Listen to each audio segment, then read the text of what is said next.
What happens if you're disqualified from the Olympics and you reacted in under 100 milliseconds? So we've been seeing a lot of disqualifications in the Olympics for sprinters who are reacting too quickly. They too fast, Jim! They too fast! What could that actually be about? Is it possible to respond in under 100 milliseconds? Well, actually, yes. Which kind of undermines the whole the process of disqualifications for people who are reacting in 100 milliseconds.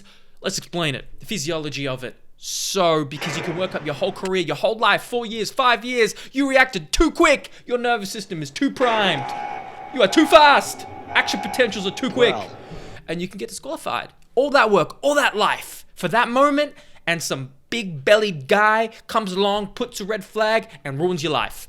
Obviously, I have a bit of ill feeling towards this process, but then actually remembered, oh, I've covered this in motor learning, motor behavior physiology. So let's break it down.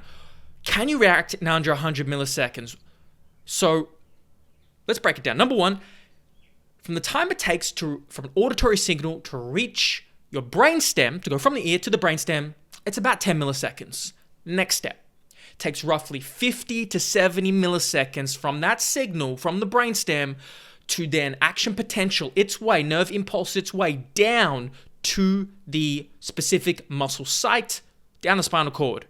Interestingly, little note, for tall athletes, this will take longer. Longer spinal cord, longer unit, the nerve impulse has to travel faster. So typically we see shorter athletes respond proportionately quicker than longer athletes when all other things are equal. So just take a note of that when some of the athletes are responding really quickly and getting false starts. Do they skew more towards being shorter? Perhaps. Then, number three, as that signal reaches the muscle, okay, we then get all these beautiful electrochemical signals. We see the acetylcholine release. We see the actin and myosin filaments tear across off each other. You see beautiful synapses, sodium, potassium, calcium, influx, outflux channels open and close, stimulate the contraction. That lasts about 6 milliseconds. Finally, though, before this happens, there's this mechanical delay, this muscle slack, which is where the time in which the muscle and tendon, in which the muscles and tendons have to generate enough tension and force. We're talking Golgi tendon organs have to generate enough force to initiate the joint movement. We've sent the signal, now we need to load that muscle, produce force, and that duration is pretty variable. That's, as what we do, strength and conditioning coaches, this is where we can have an impact. Now, it's pretty variable depending on the joint position, the joint action, the muscle length, the muscle fiber type, and the amount of pre-tension. This is why we push off into blocks. It helps pre-tension and drive into the ground better.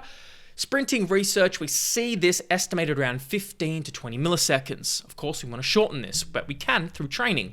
So when we sum up all the delays, what do we get, guys? We arrive at a minimum response of 3 plus 10 plus 50 plus 6 plus 15, at a minimum of 84 milliseconds between the start signal and the application of force into the starting blocks. In other words, theoretically, it is possible to react in under 100 milliseconds if this physiological data is correct, and we have no reason to believe it's not, considering it's decades of research, and it's what they kind of teach in universities. Not that university research and university theory is always the be-all and end-all, but we're pretty damn confident it's true, therefore undermining the whole Olympic system, reaction time, disqualification process, and really potentially changing the course of history of some of these people's lives, because we're basing it off kind of ineffective physiological information or inaccurate data or whatever they're basing it off.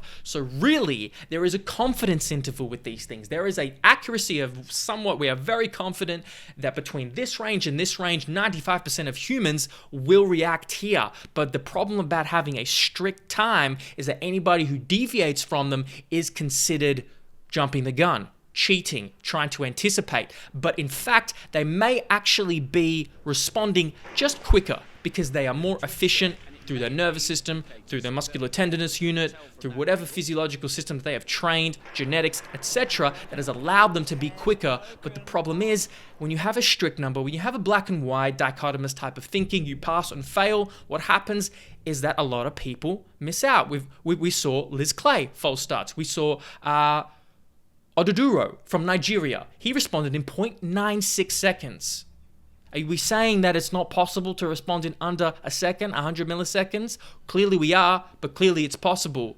Maybe he wasn't jumping the gun. Maybe our application of the theory is ineffective and inaccurate, and that it is actually possible to respond in under 100 milliseconds, thus potentially justifying that this reaction time rule should be opened up to a bit more of a confidence interval, a bit more of a range of what's possible between 84 milliseconds at a minimum to up to 100, 120 milliseconds. So that's one reason why we've seen so many false starts, and potentially why it is a flawed system. Hope that was interesting. I know a lot of people wonder, how is this possible? Why is this happening? Why is it 100 milliseconds? Hope now you have an interesting answer on the physiology of what happens when we move our body, sprint, change direction, and react.